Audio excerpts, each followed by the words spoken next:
Pour mieux s'immerger dans la réalité politique, sécuritaire, économique et sociale d'Israël, connectez-vous chaque matin sur Studio Kalita. Daniel Haïk vous y attend pour sa revue de la presse. Voilà, il est 8h29, presque 8h30 sur Studio Kalita, l'heure ce matin de la revue de la presse et des médias israéliens.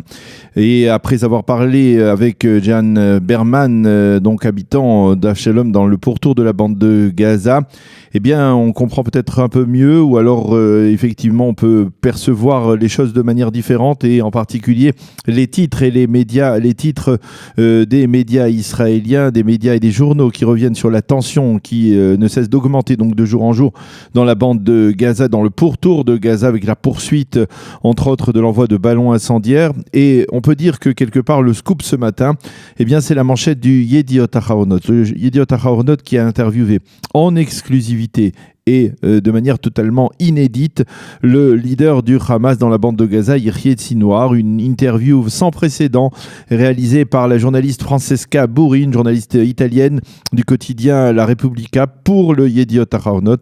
C'est donc une grande première qui s'étale sur les 3/4 de la première page du grand quotidien israélien, et le titre choisi par le Yediot Ahronoth parmi les propos tenus par Sinwar: je ne dis pas que nous allons arrêter le combat, sous-entendu contre Israël, je dis que nous ne voulons pas de guerre aujourd'hui.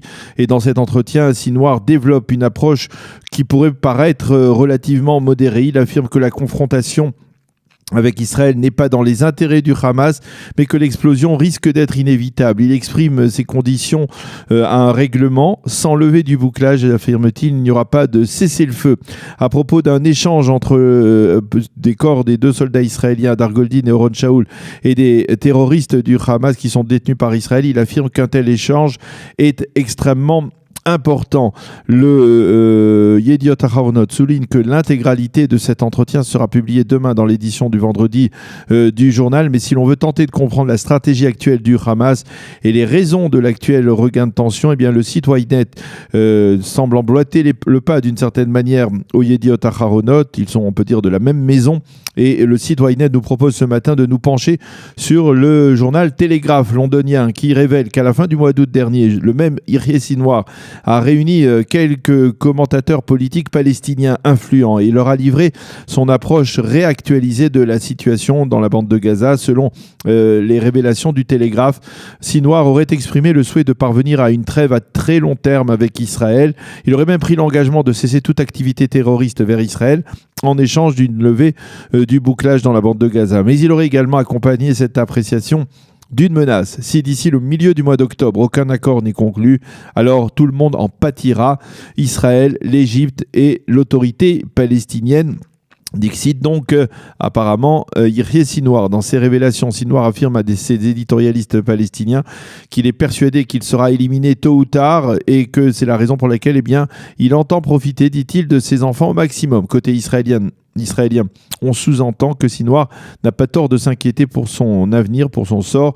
Ceci étant, le Télégraphe cite des analystes palestiniens qui ont donc rencontré Sinwar et qui affirment que depuis sa libération en 2011, dans le cadre de l'échange qui a permis la libération de Gilad Shalit, Sinwar a cessé d'être un extrémiste et qu'il est aujourd'hui plus posé et modéré que par le passé. Le journal rappelle que lorsqu'il était détenu pendant 22 ans dans les prisons israéliennes, Sinwar a même été soigné pour une tumeur au cerveau dans un hôpital israélien, qu'il avait pu à cette occasion rencontrer des mères israéliennes. Une rencontre qu'il aurait, paraît-il, modérée. Bien entendu, il faut prendre tout cela au conditionnel, donc que ce soit les révélations du Yediot Ahronoth, qui est donc interviewé en exclusivité Sinwar, ou en fait les explications du site Ynet. Mais revenons justement au Yediot Ahronoth, qui lui aussi possède ses propres éditorialistes, et ceux-ci tentent d'expliquer justement les motivations de l'entretien que Sinwar a accordé au Yediot. Tout d'abord, Ben-Dror Yemini justifie le fait d'interroger le leader du Hamas. Lorsque le patron du mouvement terroriste palestinien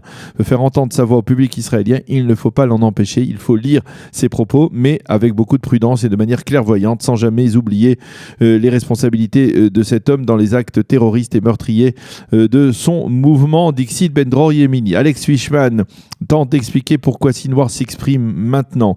Et Fishman estime que Sinwar veut faire passer une mise en garde claire aux Israéliens dans les termes suivants: je n'ai pas l'intention de faire la paix avec vous, Je veux simplement une trêve qui nous permette de vivre côte à côte paisiblement jusqu'au jour où je pourrai avoir la force de vous chasser de ma maison. » Fin de citation. Et d'ailleurs, Yossi Yehoshua conclut lui aussi dans le Yediot Aharonot, après avoir lu les propos de Sinwar, qu'il faut qu'Israël se prépare à une confrontation militaire avec le Hamas, même si effectivement le mouvement terroriste ne semble pas le souhaiter. Il explique que l'étau américain qui se resserre autour de l'autorité palestinienne risque de provoquer un embrasement de la région. Enfin, Yoaz Hendel, le docteur Yoaz Hendel, estime lui aussi qu'il faut être très prudent face au discours de Sinwar. Il dit qu'il ne veut pas de guerre, mais prenons garde, ce n'est pas Anwar el-Sadat et l'idéologie qui se cache derrière les manifestations le long de la barrière de sécurité, les ballons incendiaires, les attentats, n'est rien d'autre qu'une idéologie prônant la destruction de l'État d'Israël, affirme Yoaz Hendel. Les journaux s'intéressent ce matin bien évidemment à la visite officielle d'Angela Merkel qui est arrivée hier soir à Jérusalem. Le Israël Hayom indique en page 5 que c'est la 3e fois en un an que Merkel et Netanyahou se sont entretenus ou s'entretiennent. Le premier entretien donc d'ailleurs s'est tenu hier soir dans le cadre d'un dîner intime à la résidence du Premier ministre. Il a été question du dossier du nucléaire iranien, de l'expansionnisme iranien en Syrie et au Liban et du processus de paix avec les Palestiniens. Le journal, le Israël Hayom, souligne que cette visite sera surtout consacrée à la conclusion d'accords bilatéraux dans divers domaines, accords visant à consolider les relations entre les deux pays. Et cela explique pourquoi Merkel ne se rendra pas cette fois-ci à Ramallah. Les journaux indiquent que les Allemands ont demandé la suspension de l'évacuation du village bédouin de Khan el-Ahmar, le village bédouin illégal, et ils l'ont obtenu de la part d'un Benyamin Netanyahou qui ne voulait pas créer de tension autour de ce dossier qui tient à cœur, on le sait, en particulier aux Européens. Dans son commentaire pertinent, Eldad Beck, le spécialiste du dossier allemand, note que depuis quelques années, l'Allemagne a pris la liberté de s'immiscer dans certaines affaires intérieures d'Israël sous prétexte de se préoccuper de l'avenir de l'État juif. Et il rappelle que certaines fondations allemandes d'extrême gauche se sont mobilisées pour s'opposer à la politique du gouvernement israélien élu uniquement parce qu'il était de droite. Le Maariv, lui, consacre l'un de ses principaux titres ce matin à une révélation faite hier soir par le JT de la chaîne 10 israélienne, selon laquelle le Hezbollah disposerait d'un nouveau site de missiles à proximité d'un établissement scolaire, il s'agirait apparemment de l'université de Beyrouth et d'un hôpital dans le sud, donc de la capitale libanaise.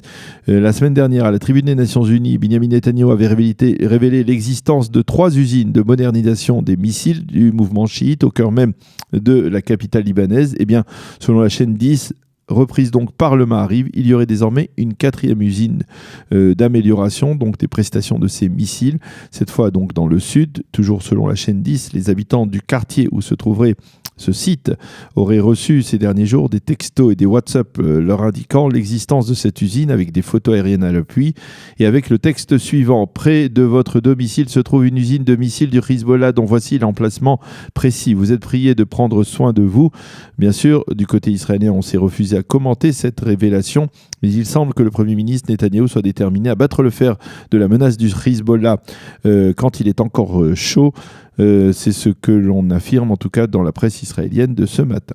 Le conseiller à la sécurité nationale des États-Unis, John Bolton, a annoncé hier que les États-Unis se retiraient d'une partie de la Convention diplomatique de Vienne, et ce à la suite de la requête déposée devant le tribunal pénal international de La Haye par les Palestiniens contre la décision du président Trump de reconnaître Jérusalem comme capitale de l'État d'Israël. À Washington, on précise que ce retrait n'englobe pas l'ensemble de la Convention de Vienne, mais qu'il est destiné essentiellement à protéger les États-Unis d'investigations qui auraient été initiées à la demande des Palestiniens par ce tribunal pénal international. Bolton a précisé qu'une mesure semblable allait être prise pour faire face à une requête de même type de la part de l'Iran, qui entendait réclamer la levée des sanctions économiques imposées ces dernières semaines par Washington après le retrait américain de l'accord de Vienne.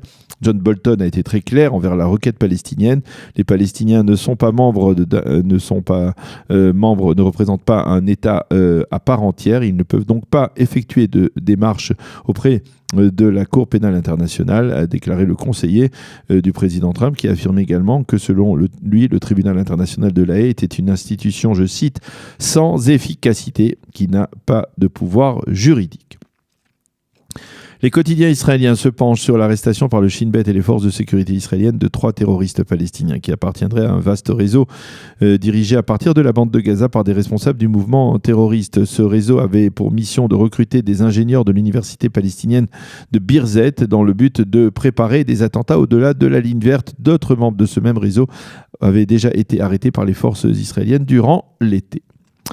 Les journaux se font l'écho ce matin de l'appel émouvant lancé par Nadia Cohen, la veuve d'Eli Cohen, l'espion israélien légendaire pendu à Damas en 1965.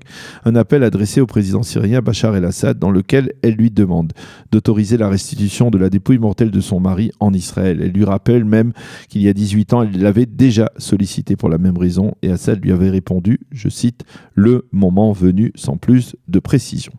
Voilà donc ce que l'on peut lire ce matin, entre autres, dans la presse et dans les médias israéliens. Et voilà donc pour cette revue de la presse israélienne.